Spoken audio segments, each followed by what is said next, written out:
नमस्कार. केंद्र सरकारने खाद्यतेलाच्या आयात शुल्कामध्ये वाढ करताच विदर्भातील बहुतांश बाजार समित्यांमध्ये सोयाबीन दरात सरासरी 300 ते 600 रुपयांची तेजी अनुभवली जात आहे. मात्र सोयाबीनची अद्यापही हमीभावापेक्षा कमी दराने खरेदी होत असल्याने सरकारने यामध्ये हस्तक्षेप करावा अशी मागणी आता शेतकऱ्यांकडून जोर धरू लागली. देशांतर्गत खाद्यतेलाची गरज भागवण्यासोबत ग्राहकांना ते कमी दरात उपलब्ध व्हावे याकरिता खाद्यतेलावरील आयात शुल्क कमी करण्यात आले होते.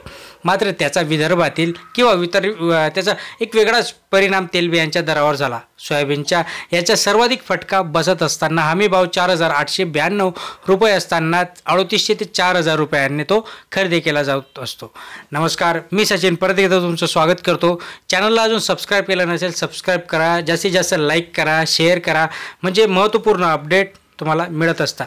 केंद्र सरकारच्या या शेतकरी विरोधी धोरणाविरोधात देशभरामध्ये संताप व्यक्त होत असताना त्याचाच मध्य प्रदेशातील शेतकऱ्यांना सोयाबीनला 6,000 रुपयाचा दर मिळावा ही मागणी रेटली होती. त्याकरिता मध्य प्रदेशातील सर्व जिल्ह्यांमध्ये आंदोलन तीव्र करण्यात आले होते. या सर्व कारणांमुळे केंद्र सरकारवर दबाव वाढला.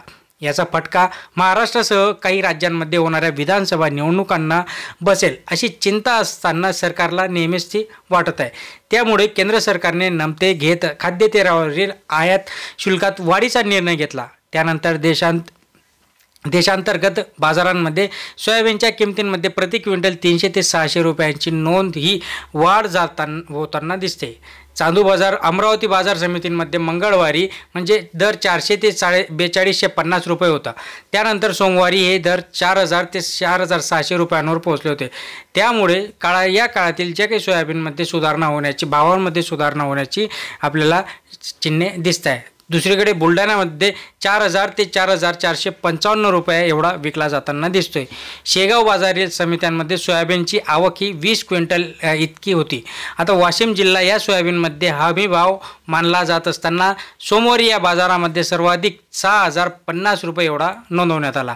दुसरीकडे सोयाबीनचे व्यवहार होताना कारंजा वाशिम बाजार समितीचा विचार जर करता या ठिकाणी सोयाबीनची आवक 4,000 क्विंटलपेक्षा अधिक तर 4160 तर 4,475 एवढा भाव आता देण्यात येत आहे. म्हणजे ओव्हरऑल जर आपण बाजार समित्यांचा विचार केला सगळीकडे महाराष्ट्रामध्ये तर थोडेसे दर हे वाढताना आपल्याला दिसत आहे. बट दर जरी वाढले असता तरी हमीभावापेक्षा हे कमीच आपल्याला मिळतं आहे. आणि आपल्याला 6,000चा भाव मिळवण्यासाठी आपण सांगतोय की सरकारला जो काही अतिरिक्त 12,000 कोटी किंवा 14,000 कोटी रुपयांचा एक्स्ट्रा पैसा द्यावा लागणार आहे तोच खर्च करण्यासाठी सरकार मागे पुढे बघते.